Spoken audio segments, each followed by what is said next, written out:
PPATK main blokir rekening, Presiden meradang.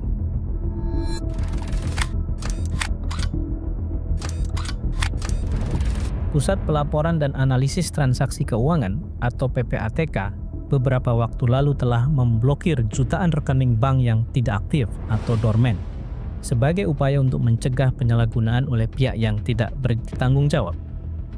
Menurut PPATK, mereka menemukan bahwa rekening dormant telah menjadi target kejahatan selama 5 tahun terakhir, di mana rekening-rekening ini digunakan untuk menampung dana hasil tindak pidana tanpa sepengetahuan pemilik aslinya.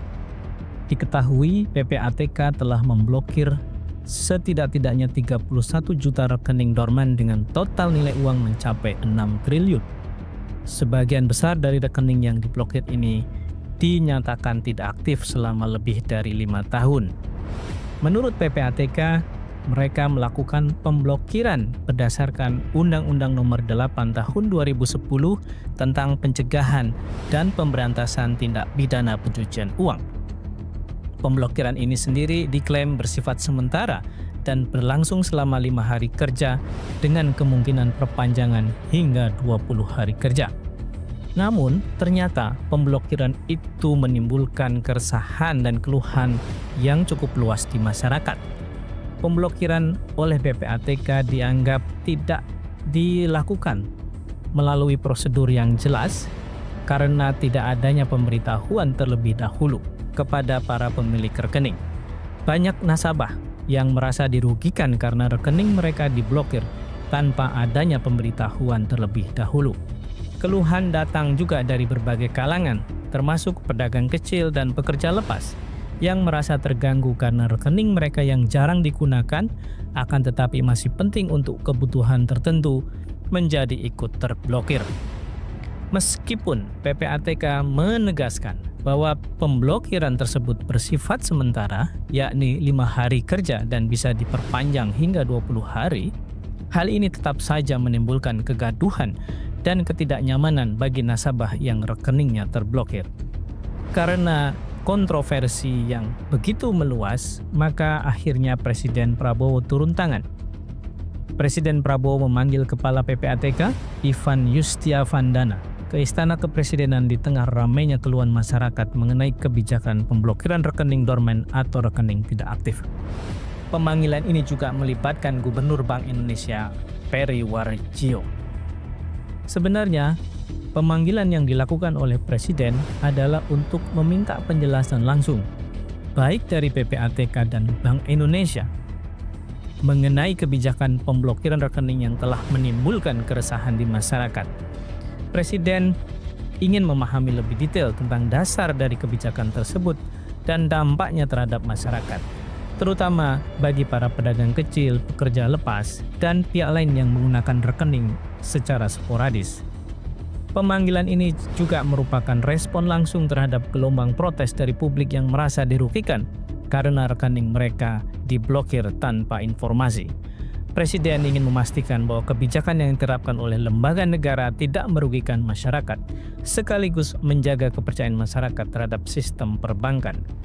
Setelah pertemuan tersebut, Kepala PPATK menyatakan bahwa Presiden mendukung langkah-langkah untuk melindungi masyarakat dari penyalahgunaan rekening.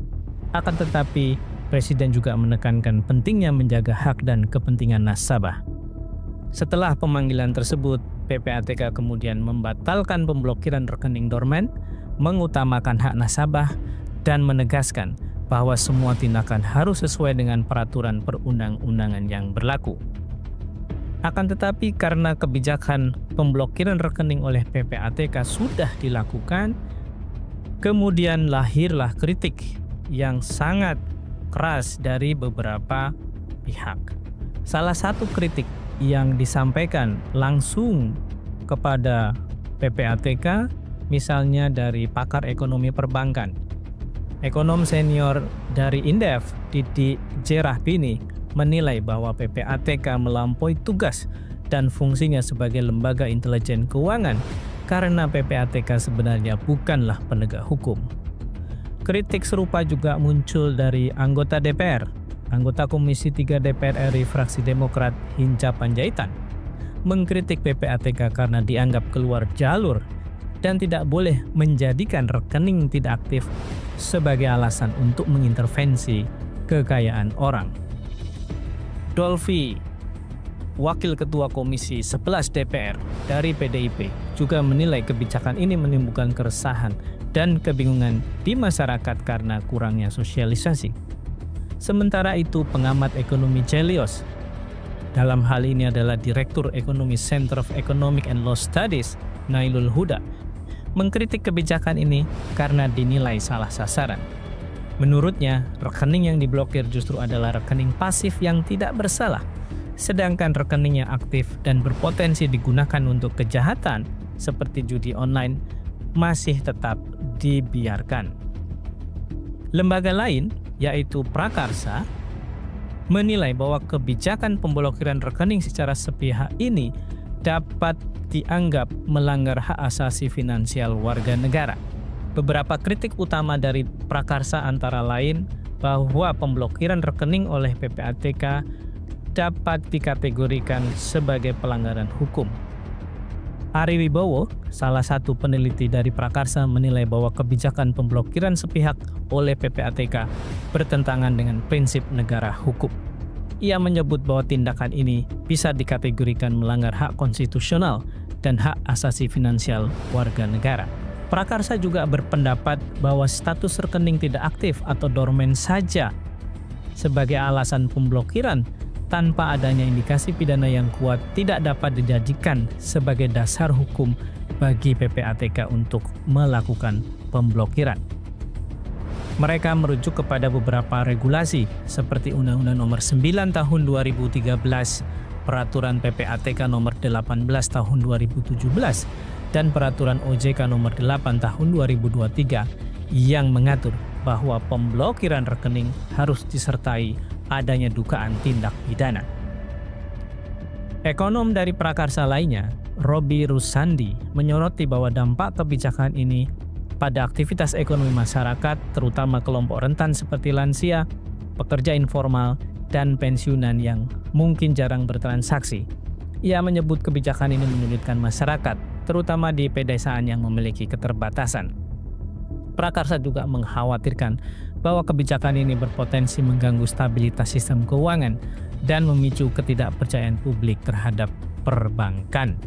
Bertubi-tubi mendapatkan kritik yang beragam dari berbagai pihak, termasuk juga perintah langsung dari Presiden Prabowo.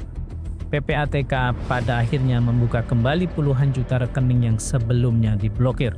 Menurut Kepala PPATK, Ivan Yustiavandana, dan Kepala Biro Humas PPATK, Natsir Konga, PPATK telah membuka kembali lebih dari 30 juta rekening yang diblokir sejak Mei 2025.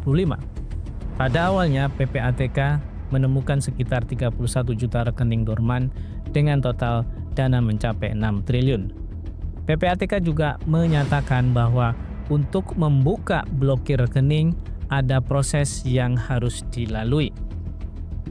Bagi para nasabah yang ingin rekeningnya kembali diaktifkan, maka ada beberapa tahapan yang harus dilakukan. Pertama, nasabah yang diblokir mengisi formulir keberatan henti sementara secara daring melalui situs web resmi PPATK, atau mendatangi kantor cabang bank tempat rekening dibuat dengan membawa dokumen yang diperlukan seperti KTP dan buku tabungan. Dan setelah verifikasi data selesai, bank akan melakukan reaktivasi rekening. PPATK juga menegaskan bahwa dana nasabah yang berada di dalam rekening yang diblokir tetap aman dan tidak akan hilang. Pemblokiran, sekali lagi ditegaskan oleh PPATK, dilakukan sebagai langkah pencegahan dari potensi tindak pidana, bukan sebagai penyitaan atas dana. Beberapa bank seperti Bank Kalsel juga telah melaporkan bahwa puluhan ribu rekening nasabah mereka kembali aktif setelah proses verifikasi pasca pemblokiran.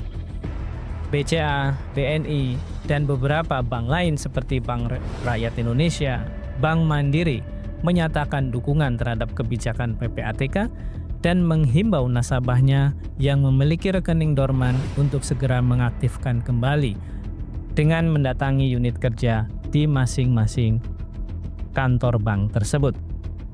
Lantas apa lesson learned dari kontroversi yang telah dibuat oleh PPATK dengan memblokir secara serampangan rekening bank yang dikategorikan tidak aktif, ada beberapa hal yang penting untuk dicatat. Pertama, perlunya edukasi dan sosialisasi. Kontroversi ini setidaknya disoroti karena kurangnya sosialisasi yang jelas dari PPATK maupun pihak perbankan kepada nasabah. Banyak nasabah yang tidak menyadari bahwa rekening mereka dapat diblokir karena tidak aktif dalam jangka waktu tertentu, sehingga menimbulkan kepanikan dan protes. Yang lain, pentingnya adanya kejelasan aturan dan prosedur. Kebijakan pemblokiran rekening dorman menimbulkan pertanyaan mengenai landasan hukum dan prosedur yang jelas. Masyarakat dan DPR menyoroti perlunya tinjauan ulang kebijakan agar pemblokiran tidak dilakukan secara sepihak dan merugikan nasabah yang tidak terindikasi terlibat dalam tindak pidana. Yang terakhir, ini adalah peran dari perbankan yang mesti diaktifkan sebagai jembatan informasi. Bank memiliki peran krusial sebagai perantara antara PPATK dan nasabah. Bank-bank besar seperti BCA, BNI, BRI, atau Mandiri perlu untuk melakukan edukasi kepada nasabah tentang cara mengaktifkan kembali rekening dan pentingnya menjaga keaktifan rekening untuk menghindari pemblokiran. Kontroversi ini juga bisa menjadi pengingat bagi nasabah untuk lebih aktif dalam mengelola rekening bank mereka. Nasabah disarankan untuk secara rutin melakukan transaksi atau memperbaharui data diri agar rekening tidak berstatus dorman dan terhindar dari potensi penyalahgunaan oleh pihak yang tidak bertanggung jawab. Terakhir, perlindungan data dan kepercayaan publik. Terlepas dari tujuan PPATK untuk mencegah tindak pidana pencucian uang ataupun kejahatan pidana lainnya, pemblokiran rekening secara massal berpotensi mengikis kepercayaan publik terhadap sistem perbankan dan pemerintah. Langkah PPATK membuka kembali jutaan rekening yang diblokir menunjukkan adanya respon terhadap keresahan publik dan upaya untuk memulihkan kepercayaan tersebut. Jangan sampai karena kebijakan yang serampangan tanpa adanya proses menyeleksi secara rinci, secara detail atas rekening-rekening yang terindikasi tindak pidana atau rekening-rekening yang hanya berstatus tidak aktif, maka kontroversi semacam ini bisa kita hindari di kemudian hari.